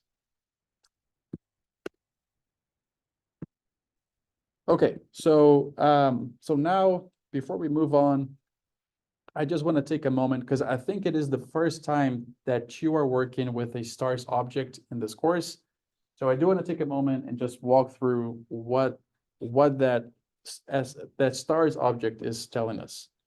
So if you I have a just run question. elevation, yeah, I think it is suggesting me to install a package like LWGOM. I'm unable to see that map when I'm doing the map view. okay. So it is asking to install, what is the name of the package again? LWGOM. You had as well? Okay, so it seems like that may be happening to others. Please go ahead and install that. And Yeah, then- it had cluster in Tipton, but once we installed it, it ran. Okay, perfect. Yeah, so it must just be one of the package dependencies of a stars object that on my case, I may have done this a while ago, so I didn't get the error pop up for me. But if that happens on your side, just go ahead and install the package and then it should work.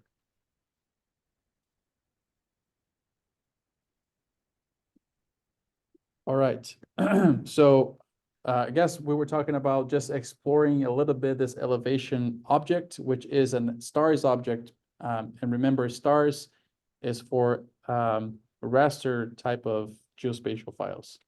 So if I just print that elevation object here, it gives us a couple of panes. It's not as useful, I guess, as it is for an SF object. So it's just giving us like a statistical summary of the single variable that it has in it, which is elevation. So we see that it varies for this field from 46 meters to 54 meters. Notice how we have a lot of NAs here, and I want to talk about this in a second. Before we talk about the NAs, I do want to move to the second pane here of the stars object. If we look here, there's going to be a few pieces of information that are important.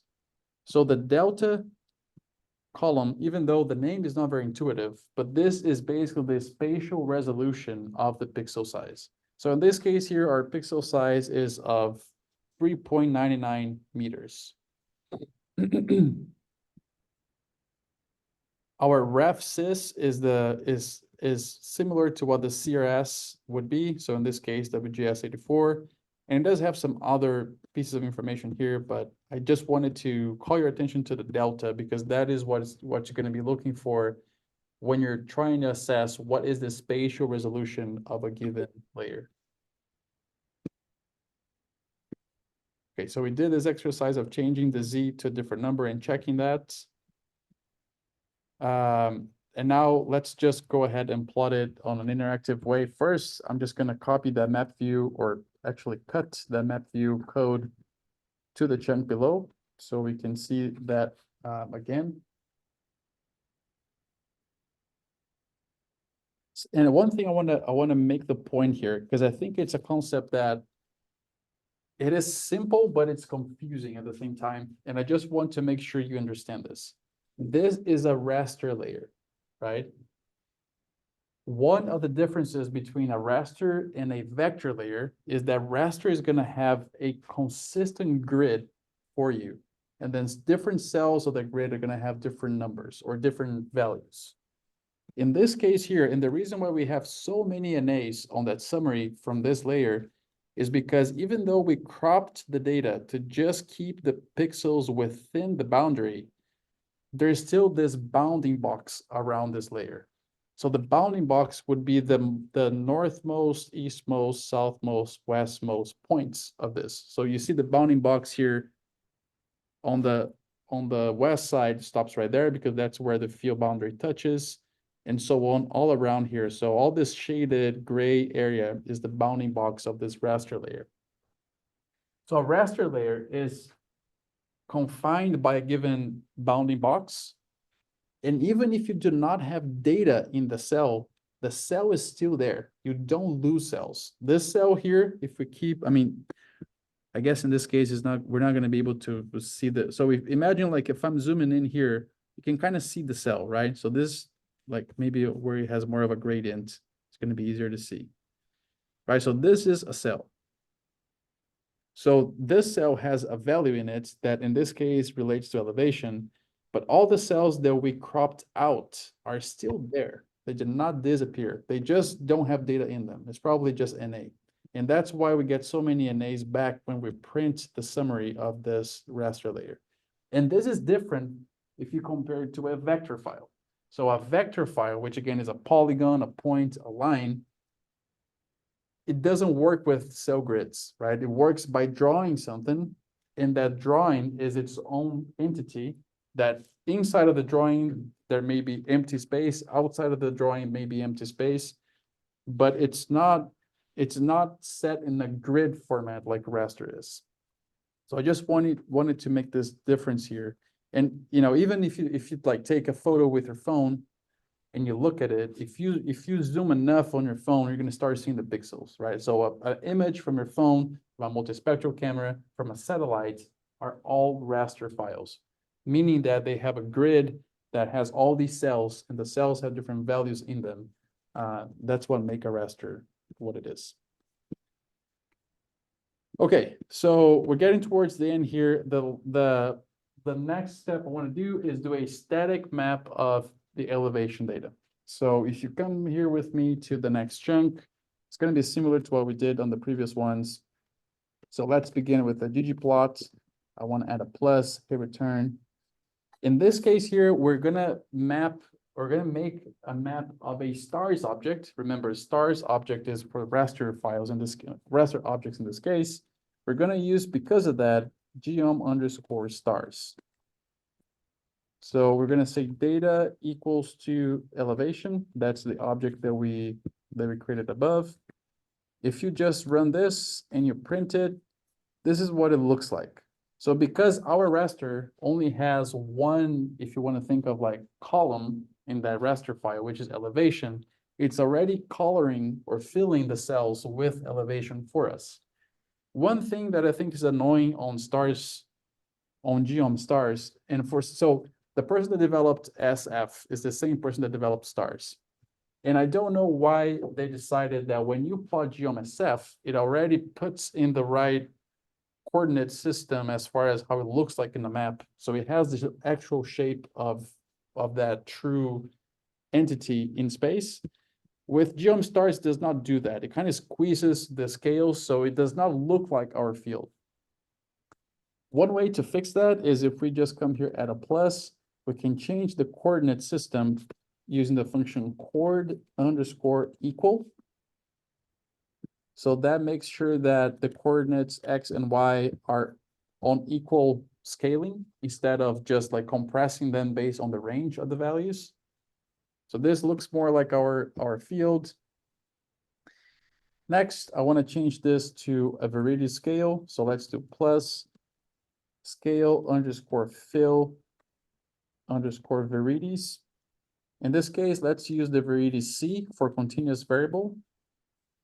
And if we just use that and you run it, it's going to be this color scheme, which I think is more useful when we're showing yields. I think that's the most common use, at least for what we're doing right here. So I do want to change the type of Viridis scale here. To do that, inside of this scale for Viridis, there is an argument called option that goes from A to I, so A, B, C, D, E, F, G, I. I want to, the default one I think is the D option. So I want to use the B, which if you change the option B uppercase, it's going to use, I think this is called magma, perhaps. It's one of the Viridis scales. If you want to play around with this on your side, you can change this all the way from A to I, and you can see what happens. Next thing, I want to change the label of the legend here. I hope you're already a little bit familiar with it because we just did it. So we're going to use the function labs. And because we're changing the fill of the cells, I want to say fill here. And then we're going to change this to elevation in meters.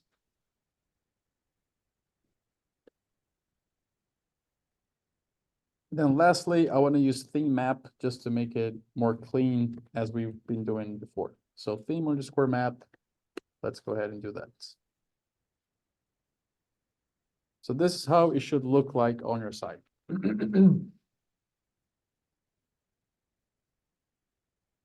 All right, last chunk here. So the next thing is I want to combine. So we created 3 maps, right? We created the one for soil mapping units, we created the one for crop yields, and this one for elevation. Now I want to have all of them side by side and export it that way so we can, look at them and perhaps make connections of what's going on there. So if you have installed the package Patchwork, which I think we did in the beginning, and because we have assigned these plots to objects, now if I come here and call for those objects and add a plus in between them, that plus is basically coming from the package Patchwork, and it's going to allow us to combine these maps. So the first plot that we made was called series underscore map. You can just type that. If you print it, this is how it looked like. Now, if I want to add the crop yield map right to the right side of this series map, I just add a plus, and I call that object that's called yield underscore map. So if I do that and I run this, this is how it's going to look like, even though it looks weird right now, but when we export it, we're going to make sure that it looks right. And then next, if I want to add the elevation map, I just add a plus and I do elevation underscore map, which was the object that we assigned that map to. So if we run this, you should see, even though it's kind of squeezed here and it does not look good, especially on my side, perhaps on yours is a little bit different. But this is what we wanted to have, at least before we fine tune things here. I want to show you a couple of options here that are coming from Patchwork. So every time that we combine multiple plots like this, we can add different styling options to make them more informative. So if you come after elevation map, give it a plus, hit return. I want to use this function called plot underscore annotation. So this is a function from the package Patchwork that's going to allow us to give a title for all these three maps combined. Because if we could come to each one of them individually and add a title to each one of them, but instead I want to have an overall title for all of them. So that's why we're going to use plot annotation here. So let's say there's an argument called title, open and close quotation marks. I want to say the following: soil series. So that's the first map. And I want to open and close parentheses to say lowercase a, comma, corn yield, open and close quotation marks, and have B inside of it, comma, and elevation, and then C. So we're basically, so right now we're adding a title that says map A is soil series, map B is corn yield, and map C is elevation, right? So if we run this, we get the title right there. However, we have not added A, B, and C to the plots yet.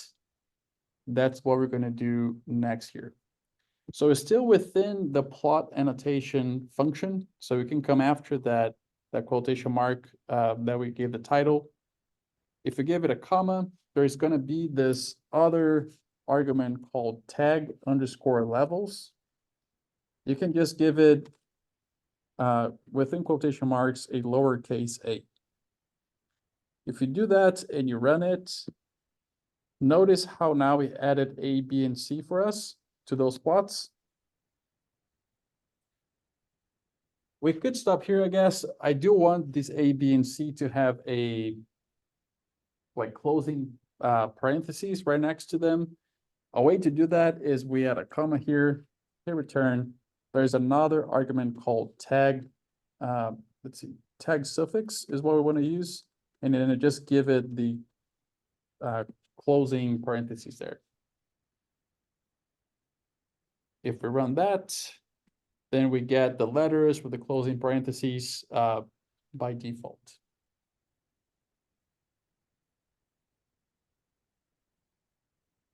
We could stop here, I guess. I do have one more thing I want to do on this plot before we actually save this as a figure 2 file. The next thing I want to do is I want to bring this title. So right now the title is left aligned. I want to make it center aligned. That's what we're going to do next. So come outside of that plot annotation function. If we were doing a ggplot, we would add a plus. For some reason here, because we are doing a flow with a patchwork, with patchwork functions, it works with an end sign. So that end sign right there. On my keyboard, it's on top of the number 7, if you're looking for it. So now we're going to call the theme function. Again, this theme function, it is what we also use in ggplot. It has so many different parameters that we can change. The one I want to change here is called plot.title. Oops. To change this so that the title here is a text element.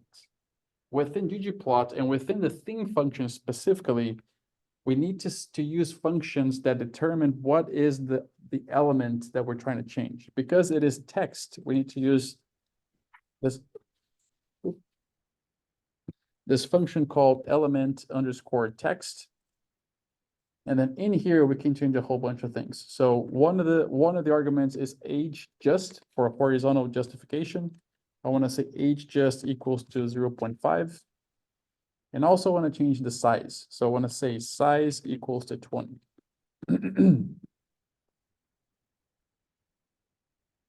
So if you run this, this is what we get. So we increase the size. We made the horizontal adjustment to be 0.5, which means center aligned. And now let's try to export this to file. So without adding plus or and just which part? Like, you didn't move the title out. So you said plot.title equals element text, ages 0.5, that did not move it? Yeah, well, it didn't, I mean, it didn't get it off of.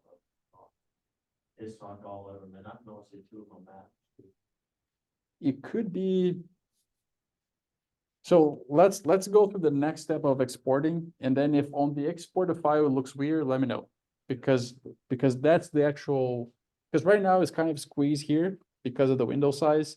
But when we do export it, then we look on the exported file to really see if things are appearing correctly. That's our actual proof that things are in the right place.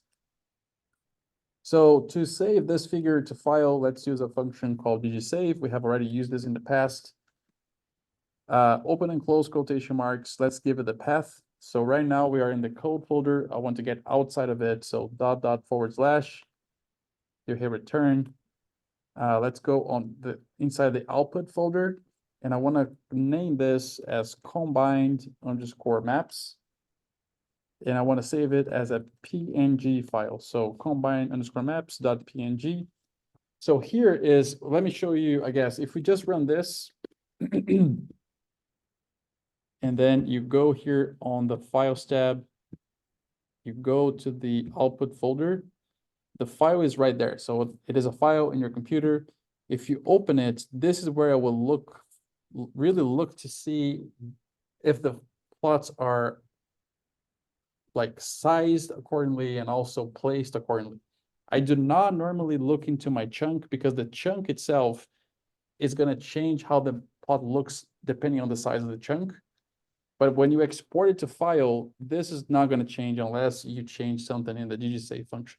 So this is where you would actually check to see if the size is correct, if everything looks right.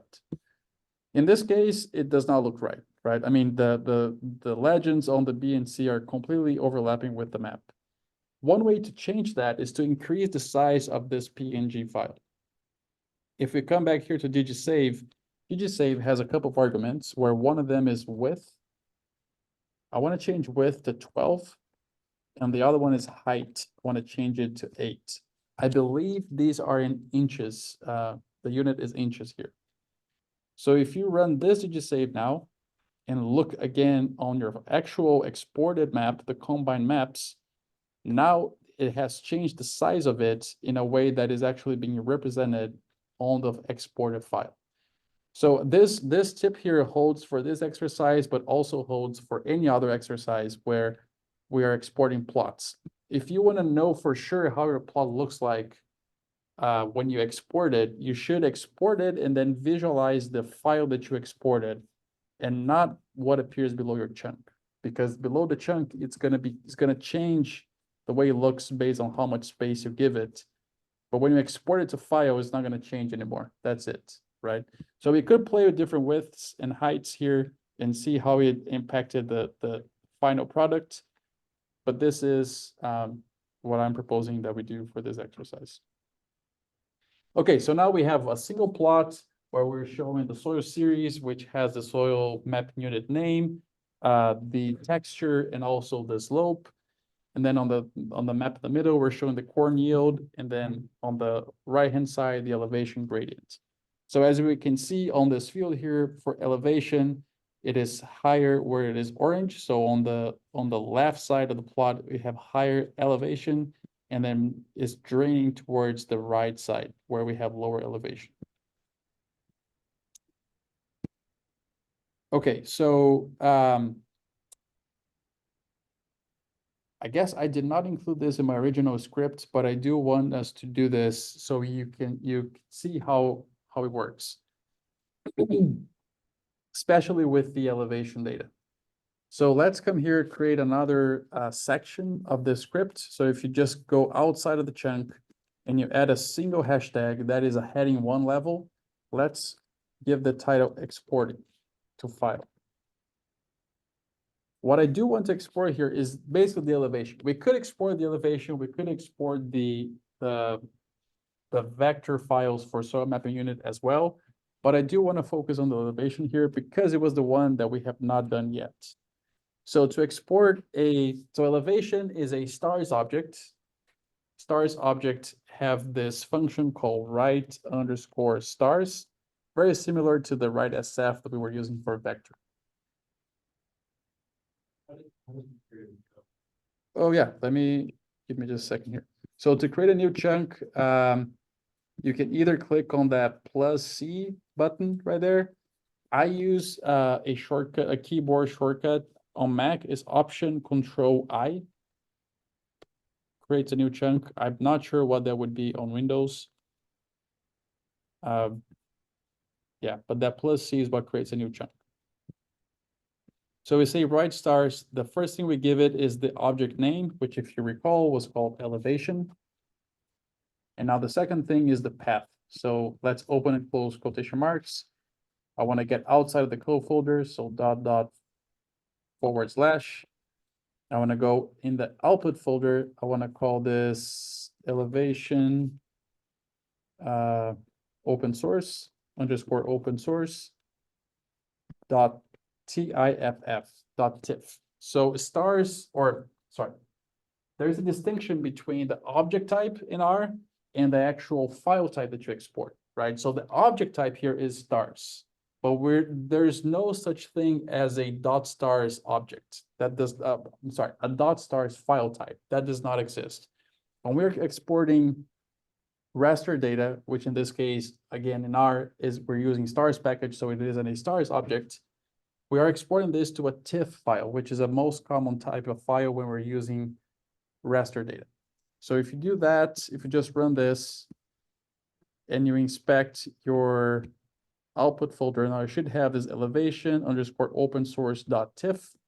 And this is your elevation data that you just exported to file. So if you needed to use again this layer, you can just come here and import from this point, right? You don't have to rerun the code to retrieve the elevation, process it, and so on. It's already done for you because you have just exported it. All right, that's what I had for today. Make sure you save your script. I have a couple of announcements here before we wrap up, but before I go there, I just want to ask, anyone has any questions or issues about what we did today?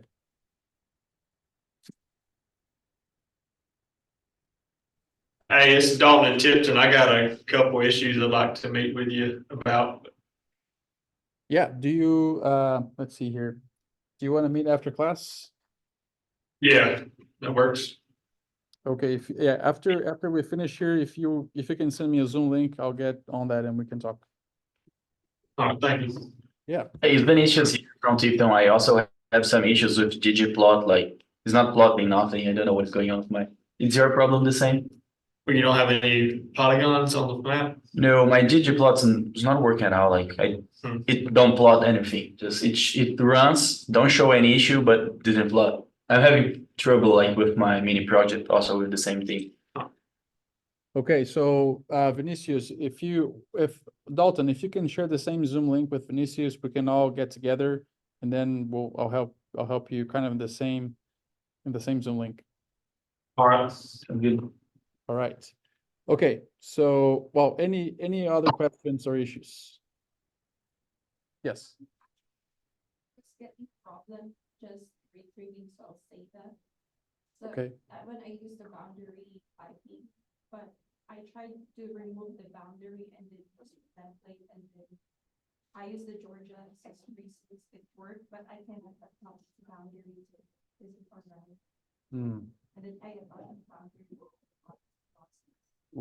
Let's take a look at that after class as well. Because I mean, I do want you to be able to give a boundary because we're going to be, I mean, that's the goal really, right? Is for you to be able to pull this open source data for a given field. So let's talk about that after class as well. Okay, so just wrapping up here then. Let me make sure I get everything. So we have an assignment that is going to be due next Friday, I believe. That is basically going to ask you to choose a field of your choosing. This could be a non-farm field. It could be your research plots out of somewhere. Could be any of that. I do want you to go and retrieve the centroid of that field, digitize, pull open source data like we did in class for your field of interest. So I'm gonna be posting that soon here to the GitHub repo. Yeah. No worries, yep. And then, so the assignment, there's gonna be an assignment based on this, where you're gonna have, again, choose a field, digitize the boundary, and pull open source data for that field. We also, let's see what else I had. Oh, so Friday, I'm gonna have to be gone for a meeting that is for the whole day, so I'm not gonna be teaching in person. What I will do is, I have a recording of that class that I taught last year. I'm gonna share an email with you with that recording link and also the instructions for the script and the data. We're gonna start to work with the EO cleaning data, so that's gonna be the immediate next class on Friday. So I'm not gonna be in person. What I would say is if you do wanna come to your in-person location and work with your peers during that time, you're welcome to do. If you wanna do this remotely from your office or from home or wherever you wish, you're also welcome to do. What I would greatly encourage you is do take that class, because on Monday, we're gonna be, depending on you have gone through what we go through on Friday. So if you miss Friday, you just decide not to do anything on Friday, you come on Monday, you're gonna be behind. So make sure that even if you don't do this during class hours on Friday, make sure that you do spend some time at some point before the class on Monday, because we will require you to have that ready for Monday. And then lastly, I just want to take your attendance.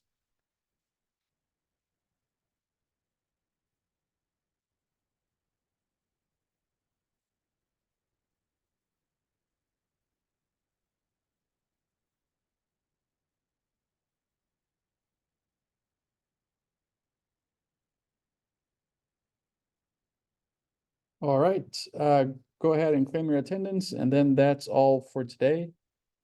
So Dalton and Vinicius, I'll be meeting with you in a moment here. And if anyone has any other questions or issues, feel free to reach out. And I'll see you in person on Monday.